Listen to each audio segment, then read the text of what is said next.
Welcome back to Killer Fun, where we explore the intersection of crime and entertainment every other week. I'm Christy. And I'm Jackie. And we're so glad that you're back with us today. Today, we are talking The Batman. The Batman. And I have to say a big thank you for your patience, as we are a week late with this episode, and we're aware of that. But my husband was in the hospital, and so, you know, priorities, man. First things first. Yeah, exactly. So, but he's doing better. He's home. We're so grateful for that. So grateful. What a relief. And yeah. Keep going. Keep trucking. Keep healing. That's right. Exactly. So, The Batman.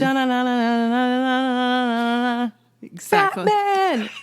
A beautiful Cape Crusader in a literally and visually dark landscape. You said a beautiful, because he is. He is. He's, sorry, Robert Pattinson's lovely. Oh. Yes. I didn't. You are not okay, wrong. so you and I had very different experiences of this movie. Because you went and saw it in the movie theater with your family. I did. And I watched it on HBO. Uh-huh. And you liked it. Uh-huh. And I did not. And it's great because I can't wait to hear your thoughts, because that's as far as we got. Yeah. We were like, save it for the podcast. Uh-huh. Yeah. Right? And I cannot wait. But I have to admit, I hate Batman altogether. Right, you do. Come at me. I don't care. Y'all out there with your Marvel fans and your superhero affinities and all of this stuff. And Batman, I get it. He's classic. Great. Yay, yeehaw. I do not care about Batman. Gotham City needs to be burned to the ground. The sun never shines there. It's ridiculous. And I hate movies that are dark all the time. Yep. All the time. I I cannot stand it. I could not have watched it at home because I wouldn't have been able to decipher anything on the screen. It was so dark. At least in a movie theater, it's like dark enough and the contrast is so like high quality. Right. You could see it. But of all the Batman movies I've been forced to watch over the years, including the cartoon, which I get is delightful, but whatever. This was my favorite one, and I didn't hate it. And it's so funny because you hated it. I hated it. And I don't hate Batman movies generally. Like, I'm not a big superhero movie fan either. And I generally am okay with Batman, you know, Batman Begins and whatever, you know. I thought they were pretty decent and, you know, watchable. I think this movie is just an anomaly. It sparkles in a different way. Oh, it does. That's right. That's right. I see you laugh so hard. The Vampire Batman. The Vampire Batman. Yes. Yes. Which is Robert Pattinson. So let's talk about this cast real quick. Please do. All right. So Robert Pattinson, of course, best known for Twilight, is Bruce Wayne / the Batman. It's not Batman. It's the Batman. And then he was in Tenet, Water for Elephants, and of course, Harry Potter.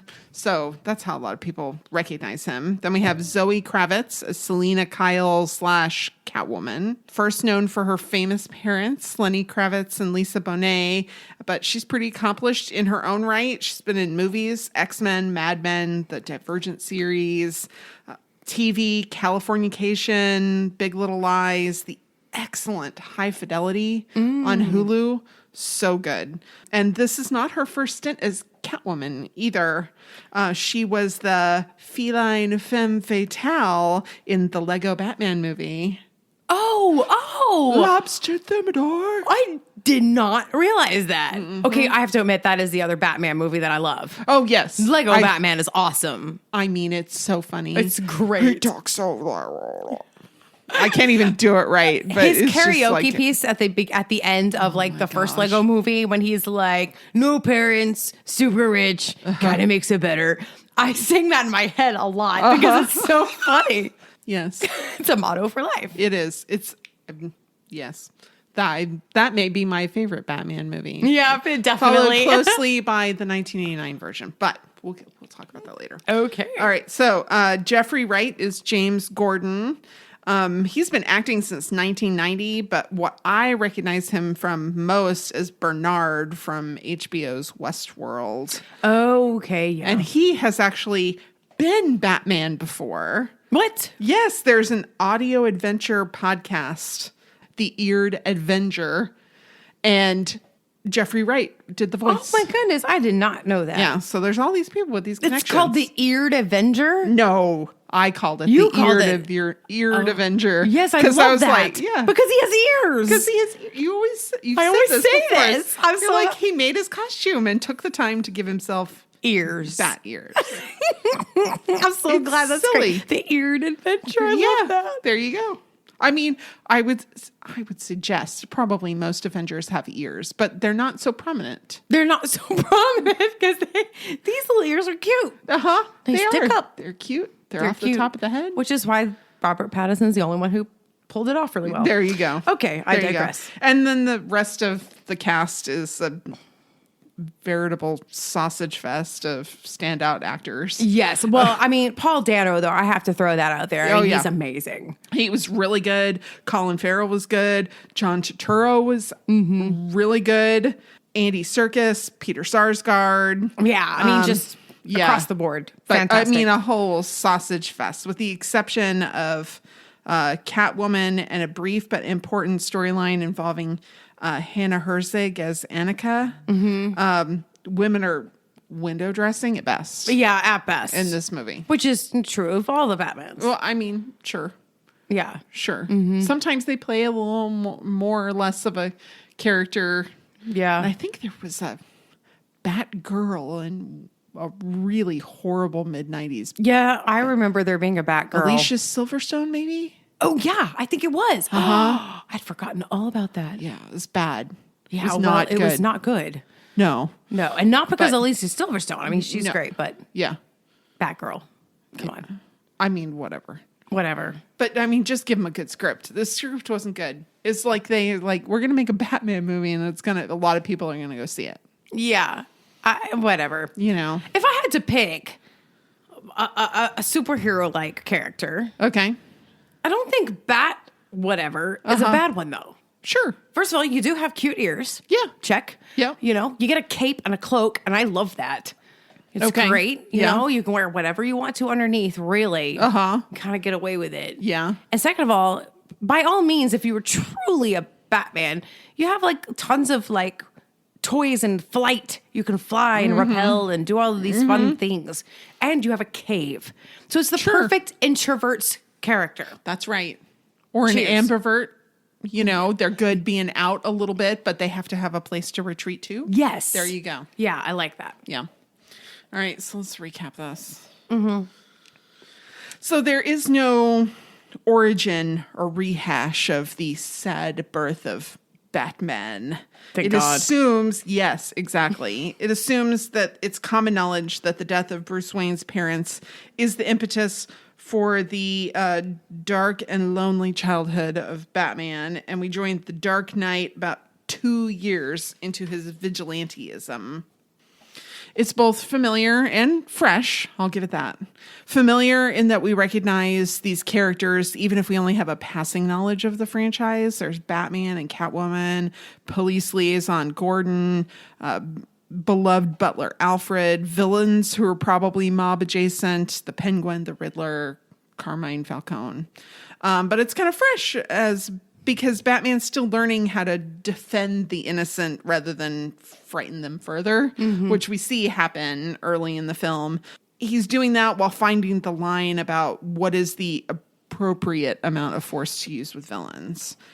It's fresh also in its use of more modern technology, if we can call YouTube more modern technology. I mean, I think that's fair. Yeah, I mean, there hasn't been really a Batman where they've used the internet really so much. We see that used by both Batman as a detective and the Riddler as a serial killer. So there's a line between hero and villain that's rarely been so ambiguous in a superhero movie.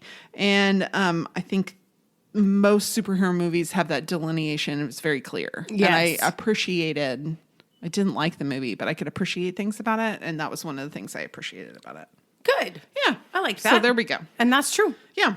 All right. So I'm kind of in the minority Yeah. of finding this a slog.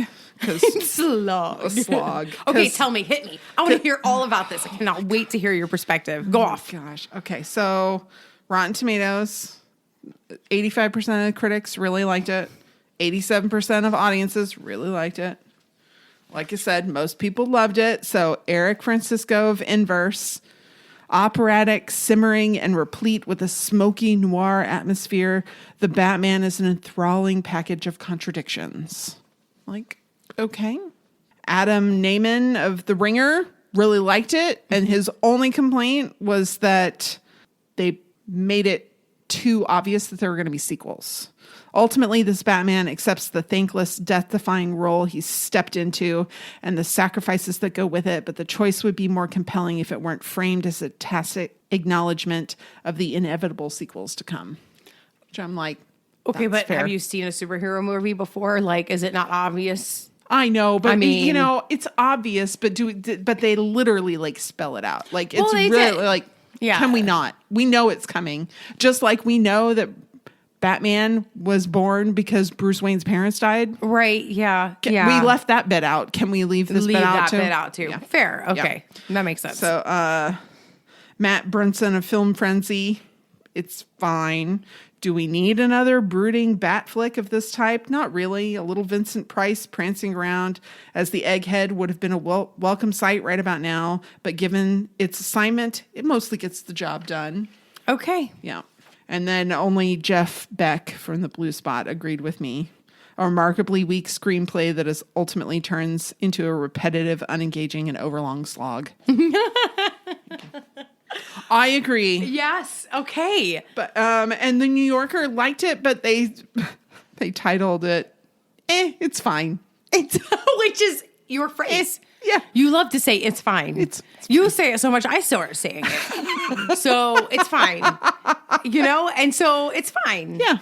It's fine. How it naturally rolls off your It tongue. does. It just rolls off. It's like all right. When I say all right, the dog is in a tizzy because it's my transition word. Oh, yeah. So I'll be like, all right, I'm going to go do blah, And blah, then blah. the And the dog's dog's like, like, where are we going? Do I get to ride in the car? Yeah. The answer is usually no. But Richard Brody for the New Yorker, it's cause for modest celebration that the Batman achieves for much of its nearly 3-hour running time, a baseline of artistry. It is eminently sit-throughable. So, okay. It is really long. It is really long. I was actually surprised that it didn't feel near as long to me as it was, but I credit completely the movie theater. I think it had to be because it felt 6 hours long to me. Yeah, no, I think just being in the movie theater, of course, as comfortable as they are now, Right. And all the you know, you can put fun your feet food, up and you can refill your popcorn as much as you want. It's fantastic, you know, and you can just sit back and I can munch. Yeah. I so very rarely like make popcorn at home. Or really feel relaxed because I have a dog that wants to go in and out and in and out and do all this stuff. And so like, it's kind of hard. You have to have a pause point. And when you have to have a lot of pause points, because the movie's like 3 hours long. Right. Yeah. But in the movie theater, nobody was bothering me. I was just like popcorn, munch, munch. So it was eminently sit-throughable for you. It really was. I just munch the whole time. Yeah. I think I finished an entire large by myself. Oh, well, you know what? That's was your dinner. meal. Yeah, exactly. That's dinner. It was good. All right. So here he says this thing, and I didn't get this, but so I'm curious to ask you if you got this. Okay. So he's talking about Catwoman, and he says he's talking about her roommate and lover, Annika Kozlov. Mm-hmm. Did you get that she was her lover? Yes. Oh, really? Yes. I thought they were just like ride or die roommates. Oh, no. No, they were okay. a couple for sure. Okay. Well, see, I just didn't get that. Maybe the overlong slog that I found it to be had me miss that. Yeah. And he goes on to say, the movie's solid dramatic architecture is essentially uninhabited. The Batman is a cinematic house populated only by phantoms with no trace of complex mental life. Mm-hmm. It were just a kind of a little one-dimensional. Yeah. For such a long movie. There wasn't as much character development as you might appreciate because there were so many characters. There were so many characters, and I think... Did I need Carmine Falcone and the Penguin and the Riddler and maybe an appearance by the Joker And it is the first time for me that they connected the dots about why Gotham is as corrupt as it is. Yes. Because it was a RICO situation. Oh, for sure. Right? I mean, but I had never really understood, why is the city so daggum corrupt all the time? Like, why it's a city. Oh. It's so big. It's the mob. But it's like full on the mob. Right. Right. And so for me, because I couldn't stand the other Batman movies enough to like care about their, and it was so villain focused before, I never really quite connected the importance of the mob and the corruption, right, and how vast that network was. That's fair. And how the Batman and his family was so adjacent to it, right. Okay, that's and fair. So for me, I was less about character development and actually more about plot development. Like, why is Gotham such a? They act like there's this tiny town. Huh. Well, only the mob could make a giant city into a tiny town. Mm-hmm. You know, that's fair. So that was my take on it. That's fair. It is a crime drama. It is. Which is why we decided to cover it. Which was because delightful. We would normally cover a superhero movie. No, not normally. No, but it really is kind of a crime drama. Yeah.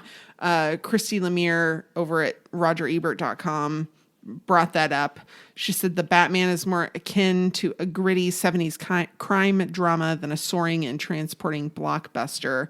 With a series of high-profile murders driving the plot, it sometimes feels as if the Zodiac Killer is terrorizing the citizens of Gotham. Yes, and kind of shout out to my son, who after we watched this movie said, Killer Fun has to cover it because that was a crime movie. Right. And I kind of went, oh my gosh, it really was. It really is a crime movie.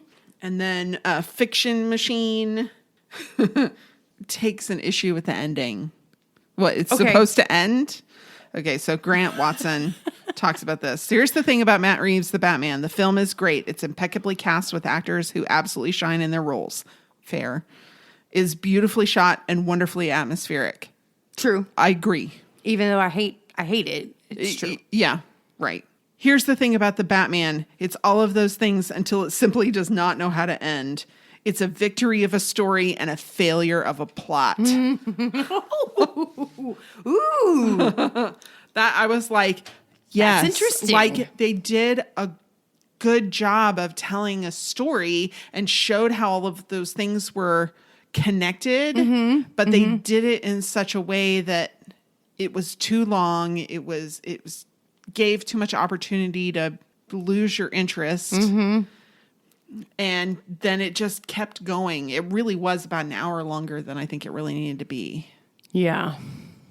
If it had been an hour shorter, I think it would have been, I would have liked it a lot better. Yeah. Yeah. And then CNET suggests maybe it's a horror movie. What?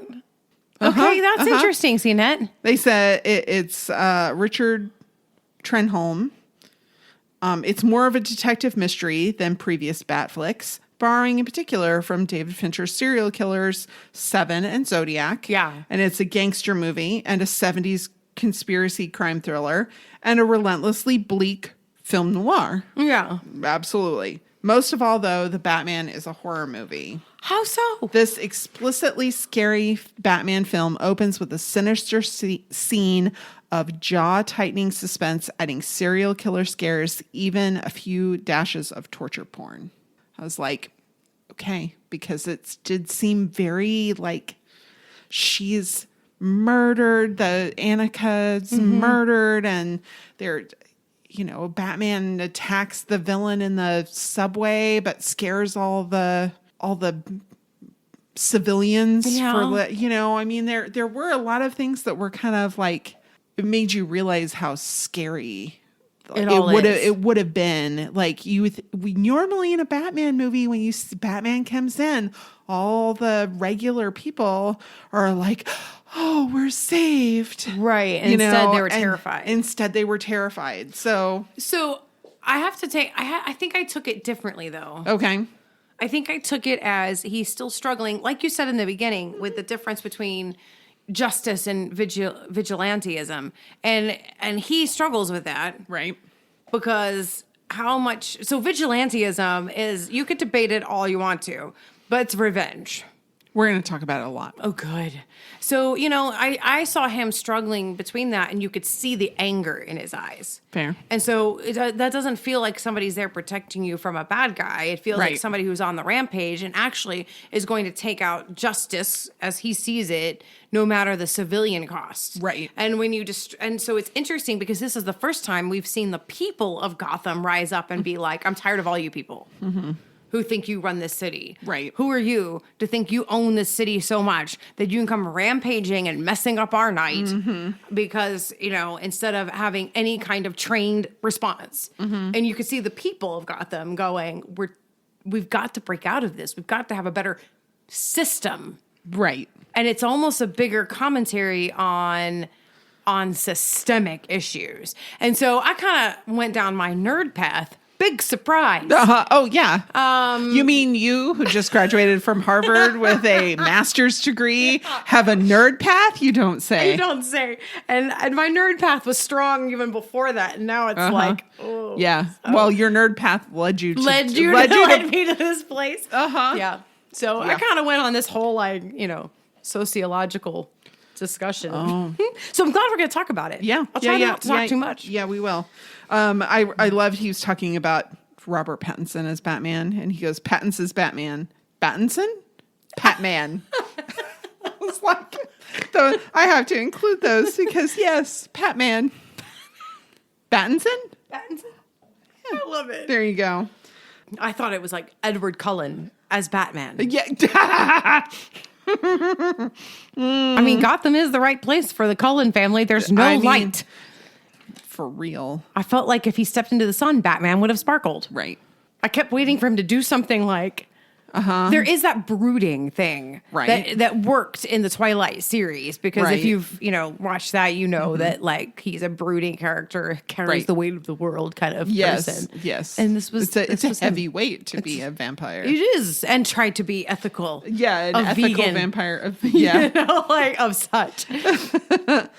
It's interesting that you mentioned that because he talks about how human this particular Batman is. It's surprisingly invigorating to see a Caped Crusader who's more human, not just Bruce Wayne, but as Batman himself. This Batman doesn't magically disappear from a room, but has to run for his life sometimes. Mm-hmm. One of the highlights of the film is when Batman does something we've seen the character do a million times, but it's clear from Pattinson's little wince that this is the first time he's done it. Suddenly, a superhero cliche becomes a genuinely perilous and thrilling moment. Yeah, so I'm agreed. I can agree with some of that. I can appreciate that. Yep, like when he misses. Yeah. Oops. Yeah. Okay. Edward Cullen wouldn't have missed. That's right, because he was a legitimate vampire. He was a legitimate super. Yeah, he had powers. Yeah, what was the word we're looking for? Supernatural powers. There you go. Supernatural. Yeah. So, despite the fact that this is clearly fiction, I will have some items in Is It True? Oh, good. And along with Psychology Break and Real Life right after this. So here's how it works. Christy wrecks her search history. Hey, an essay. We promise it's nothing more nefarious than a podcast. To find out what's true, some of the psychological motivations behind the characters' actions, and real-life applications that relate to our topic. I have no idea what Christy decided to look up. Could be the same thing that captured my curiosity or something I never thought of. Is it true? So a topic that I already mentioned we're going to talk about in every single segment today is vigilanteism. Yay! That's right. So iResearchNet.com has a whole section on criminal justice, and they have a whole page with lots of great information about vigilanteism. So let's define it. Yes. Individuals who take the law into their own hands in search of justice are commonly referred to as vigilantes. The term vigilanteism dates back to Roman times when vigils, from the Latin root meaning awake or observant, would be on the constant lookout for fires and other threats such as burglars and runaway slaves. On a philosophical level, vigilanteism represents morally sanctimonious behavior aimed at rectifying or remedying a structural flaw in society As such, modern vigilantes are individuals who feel that violators of the social contract have avoided punishment and admonishment by the existing legal mechanisms. Yes. That's Dexter. Yes. Dexter was a vigilante. Dexter. Well, he was trained to be a vigilante. Yes. Which is a whole discussion. But like, if you're familiar with that, like that's somebody who took the law into their own hands to rectify what the legal system, the society system at large, failed to correct in the justice system. Yes.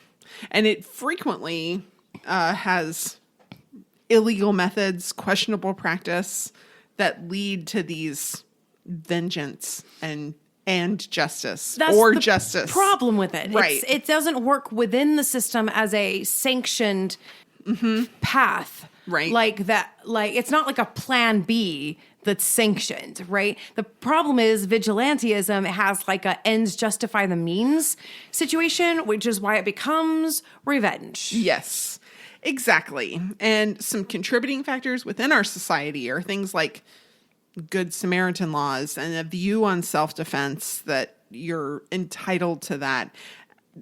You know, that you can use firearms for self-protection and that your property rights are more important than somebody's life sometimes.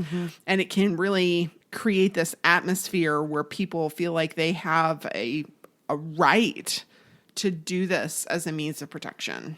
Yeah, and some people would say that's not that, oh, you're just calling on the slippery slope. And I beg to differ because I think if you're taking leaps, you know, like, I don't know how long it took Eggo waffles to make syrup, but it took like a really long time. Did it really? Yeah, like Eggo waffles, like the Eggo didn't make syrup. Yeah, they relied on somebody else to make the syrup. Yeah. Yeah. And then eventually, and there was this commercial where they all were in a board room and they're pitching the idea of syrup and they're like, waffles, syrup, it's not a big leap. Okay, so and we're not talking about a slippery slope. What we're talking about is our culture of self-protection being as robust as it is makes it just not that much of a leap towards vigilantism when you are a victim of something that is emotionally charged. Right.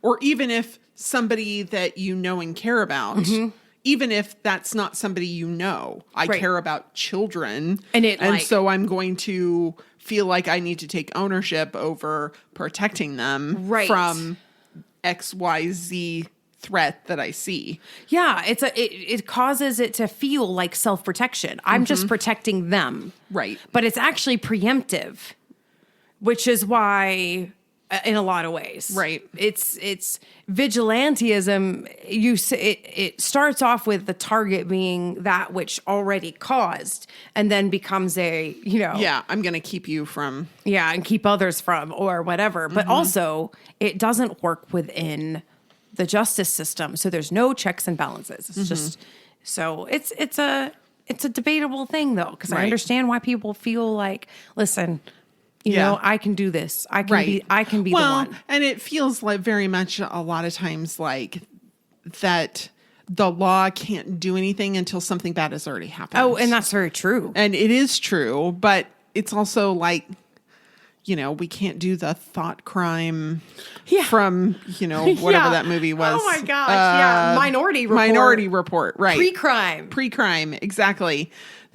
We saw in that movie that there was a lot of issues with pre-crime because people are allowed to change their minds. Yeah, all kinds of factors come in there. You know, and I get it. I get how hard it is. Something happens to you and the law can't help. Right. Or the law, you know, and you feel like I'm just going to go and what it is it's not really justice you're after most of the time, all the time, maybe. That's where it's debatable. Right. But people want closure. Right. That's why it's revenge. Yep. So what are some characteristics of vigilantes? So they cite the study from 2004. Vigilantes are often middle-aged men seeking to redress a perceived wrong. What separates vigilantism from self-defense, however, is that vigilantes carefully plan their vengeance, stalking their victims and premeditating their course of action. The decision to plan a violent act is where many vigilantes run afoul of the law, making them legally culpable for their actions. It was interesting because I read this part and thought, oh, the Riddler's a vigilante too. Most vigilantes not only plan their schemes, but they also seek help from individuals who share their similar beliefs and who are willing to fight for the same cause. So the vigilantes, in this movie particularly, yes. In this movie particularly, the Riddler is seeking to, as a vigilante, to bring down the corruption that is running this government in Gotham, and thinks the Batman is going to be helpful. Right. He sees him as a fellow vigilante. Right. Yeah. And that was an interesting, that was really interesting to me to watch that kind of thing where really the target was Batman. Right. Because he was trying to get his attention and say, look, we've got this. And in the meantime, I've built you an army and all of that stuff. And that's like, yeah. And he like showed a fundamental misunderstanding of Batman. Yeah. Yeah. Based on his own projection. Right. Projection. If Freud got nothing else right. And he got a lot of wrong. Yeah. Projection, I feel like nailed it. There you go. There you go. All right. So Games Radar talks about how Batman doesn't use guns anymore. So it's been a long while that in the comics and the movies that Batman has not used guns. And Robert Pattinson took it a little further. There's this rule with Batman, he must not kill. So, but that wasn't always the case. He has Batman as a course of, his character arc has disliked guns for decades now, but the inspiration for Batman was the Shadow from like the late 30s. And the Shadow had no problem with guns. And in the very beginning, the first couple years of the Batman comic books, he had a gun. So what changed? Nobody quite knows for sure. Okay. And in fact, they kind of erased it. DC has an online version where you can read all of old comic books. Oh. And one of the ones that featured Batman using guns most intently has been erased off of that platform. It's not available. But nobody knows for sure exactly why Batman stopped. We just know that a few years in, he no longer used guns, and whoever decided it back then, whom we don't know who that is, that it's been respected since then. Ooh. Yeah. Ooh, that's a mystery. It is a mystery. It's super interesting. And the modern rationale for Batman not liking guns is that his parents were murdered killed by them. By a gun. Right. They say that the Batman rule works because Batman knows everything you need to know about disarming somebody. And Batman does have armor in his costume, so he has all the weapons necessary to do the job without a gun. That's true. Yeah. That's very true. Yep. He even has Kevlar. Yep, exactly. Which, by the way, it took more of a beating than Kevlar typically does, by the way. Yeah. All right, so the mayor is killed with a carpet tucker. They're real. They're real. They're real. So if you want a nice, shiny, pretty one, like what they have in the movie, it'll set you back about $40. But if, you need a carpet tucker for carpet tucking, which is the only recommended use that we would suggest that you use for carpet tuckers, you can get one for like $10 or less at most home improvement stores. I wouldn't recommend the Riddler's use of No, that was not a good use of this. That is off book use. So those filming contact lenses. Okay. Yes. Talk to me. Okay. What you got? They're not real yet, but a lot of the technology is already available or already developed. Isn't this cool? Oh my gosh. So Nerdist. That's great. Do the Batman's advanced contact lenses already exist? Melissa T. Miller looked it up. The contact lenses Batman wears may seem very far-fetched, but the technology already exists. Oh my gosh. So Google, back in 2012, started filing patents for contact lenses that did more than just correct your vision. And then in 2014, with their Samsung filed patents. In 2016, Sony filed patents. So there's a lot of work and a lot of interest in this. And it's actually sort of in use. though I don't love it. How so? How so? Well, we'll get to the part where I do love it in a little bit. Okay. Because in 2018, Chinese police started wearing glasses with some facial recognition and license plates database to identify people on the government's blacklist. So that was criminals, yes, but also journalists and activists. Right. So, maybe not great. Maybe not great. But there's augmented reality sort of. Like VR? Yes, but this is where it gets really cool because Mojo Vision is developing these, and they're for visually impaired people so that people can zoom or adjust contrast or track motion or get captions. What? It's not FDA approved yet, and they do have to have FDA approval before they can sell it for that purpose. But it's in clinical trials. Oh my gosh, it's amazing. And it's got a colored iris to cover up the technology. So it would be basically virtually invisible. Oh my gosh. So cool, right? That's so cool. And then Innovega has a similar sort of situation that they're working on where they have contact lenses and glasses that work together. Okay. So the glasses would be more of like a heads-up display. Right, okay. And then the contacts would have some technology in them as well, but they're primarily to correct the vision. Okay. Yeah. So it would be kind of seamless. And the glasses would be clear, but heads-up display. And they're more useful they're more being targeted towards people with vision impairment. Okay. Though they are suggesting that it might be good for people who need a hands-free environment. So the military or surgeons. I know somebody who works in AR. Okay. And we met him. Okay. He's my cousin. Okay. And his job is that he's able to connect with somebody who is already up like a large pole, right? Large scale, power and stuff like that, where they have to get into it, and they're harnessed in, and they're trying to fix things, and they're able to communicate with somebody at a computer in a way that allows them to see. I could see how that's probably some of the technology they're using to allow the person to be able to continue working while getting that support. And so that it's, you can only have to send one person up there. Right. But the person isn't just alone and without resource. Without, so you send one person up there, but he can't know everything about every single piece of equipment that's on top of these poles. Yeah. And if they're newer. Right. What if they don't have a long experience? It's easy for them to connect. So that was a cool thing that he was talking about with AR, but cool. I could see how that would be useful in so many different industries. Mm-hmm.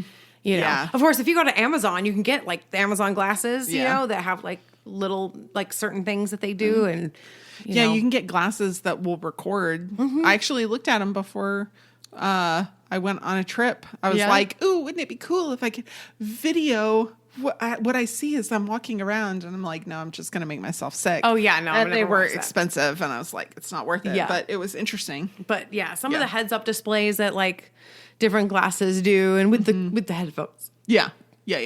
With the headphones in them, and that kind of stuff. Cool. That's cool. All right. Contact. So you were talking about how awful Gotham City is. Oh yeah. And I was like, why would anyone live in Gotham City? Why? Okay. What is good about this city at all? So Arogd.com has an article why people are not leaving Gotham despite high crime rates. And I was like, this is the article. This is exactly what I want to hear. Yes. So it's very high crime rate, lots of bad guys, mafiosi, psychopaths, all kinds of regular crises. In addition to that, why would you live in Gotham? Why? So you have to look at crime rates and things. So the crime rate is high, but because the crime rate is high, there's a strong likelihood that the cost of living is lower. So it is probably cheap to live in much of Gotham City. It's a big city with a lot of amenities, and it's probably cheap to live there, which is And if unusual for a big city. I guess if you look at the odds. Right. If you look at the odds, and you know what? Batman's a good guy. I'm not doing anything bad. Batman's not coming for me. So, okay. And it is on the water. And it's on the water. And they suggest that you also have to think about where Gotham is located. So it is in the DC universe. Metropolis is also within the DC universe that Gotham is in. We know that we had Superman versus Batman, so we know that they're in the same universe. Okay. So you think, oh, Metropolis is beautiful and very futuristic. But you know what else is happening there? Invaded by aliens, robots, demigods, all because Superman lives there. So if you want to go to a big city, maybe you go to Batman City. Maybe you go to Gotham City because there's bad stuff happening, but at least it's cheap to live there. Right. And there's no aliens there because Superman's not there. All right. Yeah. I mean, I still don't like any of it. No, me either. But that's fine. That's fine. He says, maybe look into some city in the depths of the continent. We can only wish you good luck because neither Cleveland nor Indianapolis has its own protector from the alien invasion of Earth. So, at least if Batman's the devil, Yeah, I mean, I can see that. All right. I can see that. Yeah. I'm not happy about it. No. But I can see it. I'm glad I don't live in the DC universe. Gosh, mercy. Superheroes.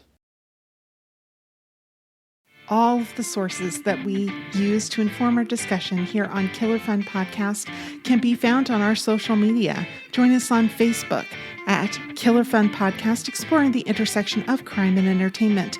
You can find us on Twitter at Killer Fun Pod, or you can send us an email at killerfunpodcast@gmail.com, and I'd be happy to share a link to whatever information you're looking for. We love to hear from you. You might learn a little something too. All right, psychology break. So, vigilantism. Yay! The University of Illinois in Urbana-Champaign suggests vigilantism is an identity for some people.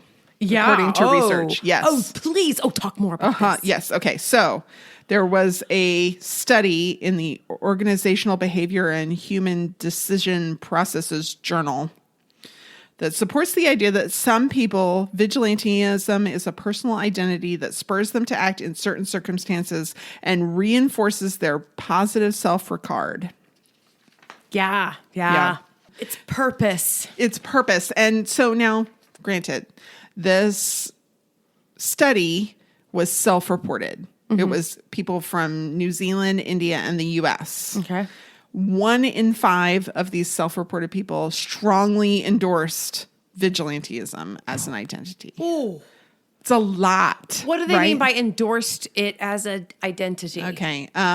Might involve shaming or slandering a person on social media, or verbally sanctioning coworkers at work without first notifying an employer or supervisor. Okay, so they took it back to a very yes, a mild vigilantism. Well, or a physical act where they might vandalize a car parked in a handicap zone without a permit.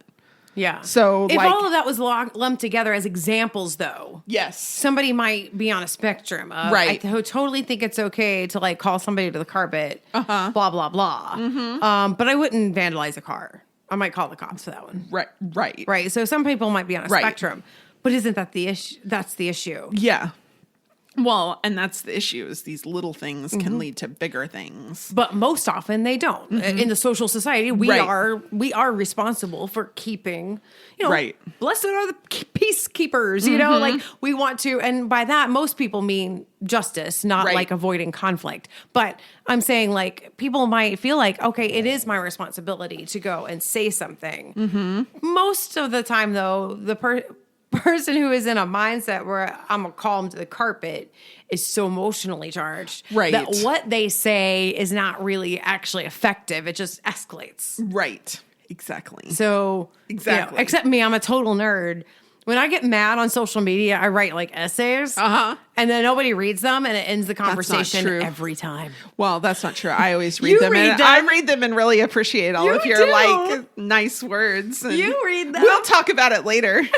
But yes, exactly. But you know how But it many does times end the conversation because they're like, oh God, I just don't Yeah. want to read all of that. Like, what? or they read it all and they're just like, I'm obviously not changing this person's mind, because you have, well reasoned and well intentioned arguments, and that they find it difficult to be like, no, that's literally like the only comeback they have, because you've done the research and you've got the education and all of these things, and like they, I don't agree. And it does, if they come back with like the kind of stuff they've been saying, it does make them look a little. It does. It makes them look foolish. A little base. It's delightful. Yeah. It's delightful. So let's see. They found that those who more strongly endorsed a vigilante identity also tended to be higher in extroversion. They were more likely to enjoy engaging in complex cognitive tasks and thought of themselves as kind and moral individuals. They also want to be publicly noticed and appreciated for their moral righteousness and their vigilantism. And one of the researchers said, interestingly, we found no correlation between the vigilante identity and gender, or between vigilantism and political identity. Oh, that's very interesting. Men and women, all spectrum as far as. Did they compare religion? Oh, I don't know if they did. Ooh. It doesn't say that in here. Ooh. But they did say it could be useful to know these things about individuals, especially when you're looking at applications to police department for the employees or the military or even potential jurors. Right. Or school systems. Or school systems. I mean, as a teacher, you're going to be berated by people. At what point do you decide your authority goes a little further to set things right? I mean, anybody in a place of some sort of authority over another, where it might even support the idea that it's their responsibility, because it does become their responsibility, right? Right. So I don't know. Right. Interesting. Yes. All right. So maybe the most famous quote from the movie: "Fear is a tool. When that light hits the sky, it's not just a call, it's a warning." And Psychology Today suggests that, yes, fear is a tool and you should use it. Not how he's using it against other people. They're suggesting that you want to use it to propel yourself forward. Okay. That you will move forward in your life and do something that makes you afraid when the pain of not doing it overcomes your fear. Yes. Yeah. When the pain of staying the same is worse than the pain of changing, that's when you'll actually do it. And fear is normal. It's a natural response, and you should use it, allow it to inform you to, I need to make a move. I'm afraid of this. Maybe this is a worthwhile move, or at least worth examining.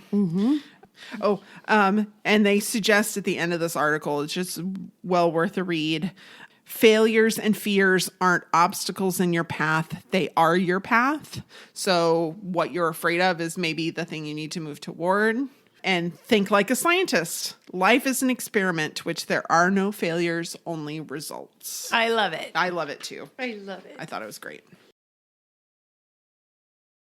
All right, real life. Okay, hit me. All right. What you got? So I promised vigilantes in every section. Yes, you did. So please hit me. Vigilantes, all that's interesting, has a whole score of real life vigilantes. I'm just going to talk about a few of them. Okay. So there was a lady, Mary Ann Bachmeyer, who lived in Germany, and her daughter skipped school in May of 1980, and she ended up at the house of a neighbor, a butcher who was 35 by the name of Klaus Grabowski. Like, butcher was his profession. Yeah. And he had a history of child molestation, and they arrested him pretty much immediately after this little girl went missing, and they did find her shortly thereafter deceased.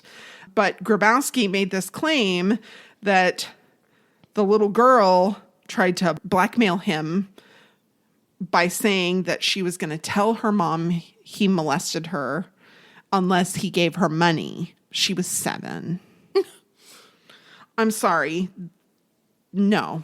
So he said that's why he killed her. It was never a question that he killed her. He said he killed her because she was blackmailing him, not because he did anything untoward to her. Yeah. Which I'm like, that doesn't make any sense. That doesn't make any sense. So the mother, Bachmeyer, sat through 3 days of his trial before she had enough.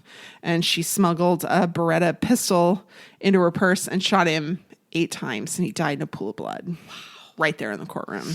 So, of course, there was a lot of media about this. And there were people who were saying that she was a hero and people saying that her actions were inappropriate.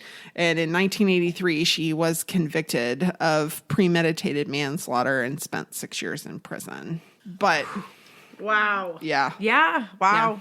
Yeah. Then there's another parent who also took revenge into his own hands, vigilantism.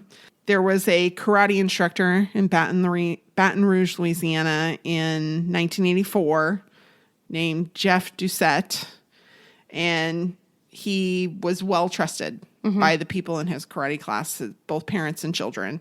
So Doucette took this little boy in his class, Jody, on a car ride. And he was supposed to be back in like 15 minutes, and they didn't return. So the parents are freaking out. They were right to be freaking out because Doucette had kidnapped Jody and took him all the way to Anaheim, California. What?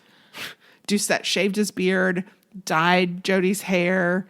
Then he abused the boy in this hotel room and then let him call his parents, which I don't know why he did, but of course they caught him like pretty much immediately. Yeah. So they tracked the phone, whatever, because they were looking for this kid and they were assuming that he'd been kidnapped.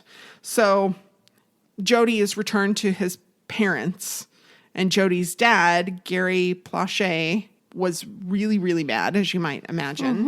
And he took a gun to the airport where he knew Doucette was landing. And he waited at a payphone. And when they came out of the airport, Gary, the father, shot Doucette in the head. My gosh. And killed him. And it was caught on video because the news was there filming this guy, filming his arrival. And so he did kill this guy. On live TV. Pretty much on live TV. Wow. Or at least on camera. So I don't know if it was, live at the moment. time. Yeah.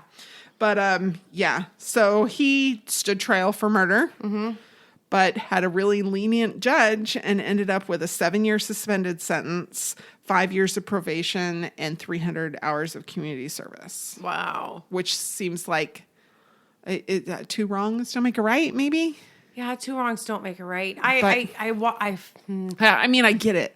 I get the impulse to do it. But Jody wasn't even super happy about this.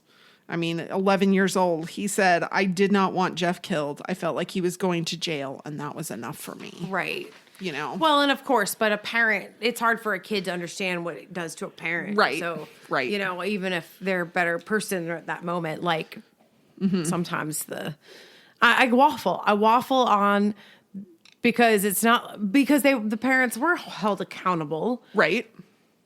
And the sentencing was mitigated by whatever factors they felt because he wasn't a danger to society or himself any longer. Right. That's fair. And so it's hard because we actually don't have a quote punitive system necessarily. We have a rehabilitation system. So it depends on how the judge perceives our punitive versus rehabilitation system. Right. And Yeah. I get it. I get it too. Then there was one more dad who I'm going to talk about. And in July of 2000, Edward Gallo's 25-year-old daughter, Paola, disappeared from a weekend home in Mexico. So she lived in Mexico. This was a family's second home.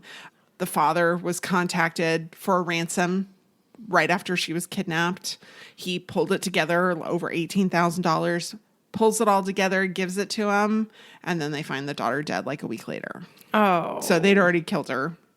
It was awful. And so they caught 3 of the 4 suspects pretty much immediately. They caught 3 of the kidnappers, but the guy who actually pulled the trigger and killed his daughter remained at large. So he shut down his consulting firm and decided he was going to find his daughter's killer. Whoa. Yeah. That's like a movie. At his daughter's funeral, he said, "You always lighted the path so I could distinguish between justice and vengeance." Which I was like, oh, what a nice thing to say. And then he spent another year finding it. One of the most awful things that he learned while he was doing all of this investigation was that up to 90% of kidnappings in Mexico go unreported, which is terrible because people are really worried about retribution and things. Yeah. But he found the gunman and then brought authorities in. What? Yes. The police engaged in a stakeout that saw 28-year-old Francisco Zamora Arellano arrested, and Arellano confessed. Oh my gosh. So that is a movie. That is He's like freaking Liam Neeson. Yes. Like, what? Yeah. He had a special set of skills. Yeah, he did. And he used them. He did. And he didn't go and kill the guy. No. He brought him to justice. I'm sad that his daughter was not found alive. Me too. But that's a really good story. Yeah. So, Batman breaks a lot of laws. He does. A whole lot. CBR had an article back from 2017 talking about all the different ways that Batman has broken the law. Mm-hmm. And I'm just going to cover the ones that are also seen in the Batman. Okay, hit me. Which is that he drives very, very, very fast around Gotham. And that it would make it really dangerous to drive there because you never know when the Batmobile is going to blow through a red light. Right? Yeah. Vigilantism, which we have talked about a lot. Yes, of course. Tampering with evidence. Batman is a crime-fighting superhero, but he's a detective first and foremost. More often than not, Batman is the first to arrive at a crime scene, giving him first pick of the evidence. The Caped Crusader has a penchant for pilfering evidence from a crime scene before police even arrive so that he can take it back to the Batcave for analysis. And I'm like, yeah. He was a little cozy with police. They were a little like... See, the corruption. That's what people are tired of. He's corrupt, but he's good corrupt. Yeah, he's like corrupt in the good way. I don't know. Then the Batcave, there's no way he had the proper permits for that. I'm sorry. But it's not zoned. He did not get permits. On a mountain. Yeah, but in this one, didn't he live in a high rise? No. He lived in like a high rise most of the time. Still had the, they still had the other place. Yeah. Yeah, he still had his parents' place even on still, a mountain. Yeah, even still, you're supposed to get permits for that. And speaking of driving fast, the Batmobile is not street legal. No. And were he to try and make it street legal, he would immediately give away his identity. Everybody would know he was Bruce Wayne. And then, of course, so much assault. I mean, all of the assault. Just because they're a bad guy doesn't mean that you can beat them up. I mean, yeah, especially when you're so cozy with police, you ought to be able to like do the thing. Yeah, Batman. Ugh. So much assault. So much. So the Riddler, we know, is based on the Zodiac Killer in this movie. Like the Riddler's been around, but forever. In this movie, he's really based on the Zodiac Killer. But how about the other guy, Carmen Falcone? Yeah. Yeah, he's based on Whitey Bulger, according to IGN. And Matt Reeves, who made the film, confirmed that that's who he based it on. Okay. And both of them were confidential informants. So, Whitey Bulger in real life was a confidential informant for the FBI. And he basically corrupted the Boston FBI because he turned in all of the mob people who were competitors of his. Oh, right. Because he was turning those people in, the Boston FBI turned a blind eye to all of his dealings. So he corrupted the whole thing. And then both the fictional version and the real life person strangled women who knew too much about their lives. And that's actually how Whitey Bulger got put in prison. Gotcha. Was because he murdered a woman, strangled her, who knew too much, and they caught him for it. That was finally the straw that broke the... Boy, that's a little bit more heavy than tax evasion. Yeah, isn't it though? And then there was the color bomb. The guy drives into church, I think. Yeah. And he drives in and everybody else runs and he's got the bomb around his neck. Yeah, the collar. Yep. And the Batman's there and I don't know how he survived that, but okay, he did. But that's based on an actual event that happened. There was a man named Brian Wells, and he was a pizza delivery man. And in 2003, there was a bank robbery, and the robbers somehow put this explosive collar around him. And it went off, and it was shown live on television. I was about to say, you probably saw my face. Yeah, and listeners, you couldn't see my face. Yeah. But as she's reading this, I'm going, oh, yeah, I remember this. I remember this. Yeah. I remember that. Yeah. So some people say that he was involved in the bank robbery and he thought it was a fake bomb. But his family insists that he had nothing to do with it. That it was a scapegoat. Yeah, that it was like a distraction. It was. And that's exactly what it was. So there's lots more of my curiosity on our social media. Yes. So, do go check that out. I mean, Bruce Wayne is a criminal and illicit money in charity. There's just too much to talk about. So much to talk about, but it was really fun to talk about what we did. Yeah. We like to end on something funny. Oh, yes. All right. Hit me. So riddles. Oh. Because the Riddler. Okay, help me. So these are from Reader's Digest. So I'm going to see if you can catch them. None of them are super hard, but we'll see. They're kind of fun. I speak without a mouth and I hear without ears. I have no body, but I come alive with wind. What am I? What? Read that again? What? I speak without a mouth and I hear without ears. I have no body, but I come alive with wind. I have no idea. An echo. Oh, yeah. I see now. Yeah. Okay, that's a good one. All right. You measure my life in hours, and I serve you by expiring. I'm quick when I'm thin and slow when I'm fat. The wind is my enemy. What am I? Up until Okay, this is something that you like. but We both like, but you like it more than I do.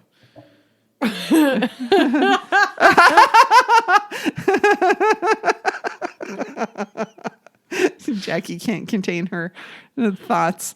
I did just and come laughter. back with being with a lot of teenagers. So you did. You did.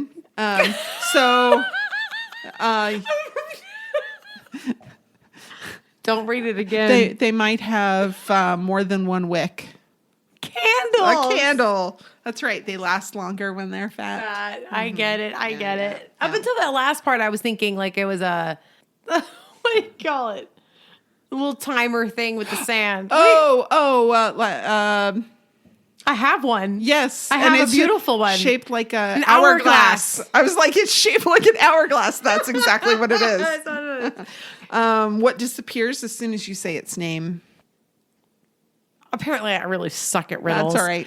What disappears as soon as you say its name? Mm-hmm. Silence. Oh, jeez. That's so funny. Uh-huh. I was thinking like Beetlejuice. Like what? This is where you realize how weird my brain, how it makes far too many connections. That's right. I don't know. This belongs to you, but everyone else uses it. Time. No, your name. Oh, okay. But time's a good one. Yeah, other people use my time, that's for sure. What word in the dictionary is always spelled incorrectly? Incorrectly? Exactly. Yes! Incorrectly. Woohoo! Got it. All right, that's it. So next time, we are going to talk about a familiar true crime tale that's getting an updated TV adaptation, Candy on Hulu, Bored Housewife Gone Rogue, or Self-Defense. I cannot wait. Oh, I have been saving this. it's good. I enjoyed it. I'm excited. I enjoyed it, and I'm surprised. I'll be interested to see if HBO does end up coming out with their own version of the story, because they were also supposed to come out with a version of the story this year, but Hulu beat them to it. Whoa. Yeah. Okay. But hopefully you'll enjoy it. Yes. And until next time, be safe, be kind, and wash your hands. Da, da, da.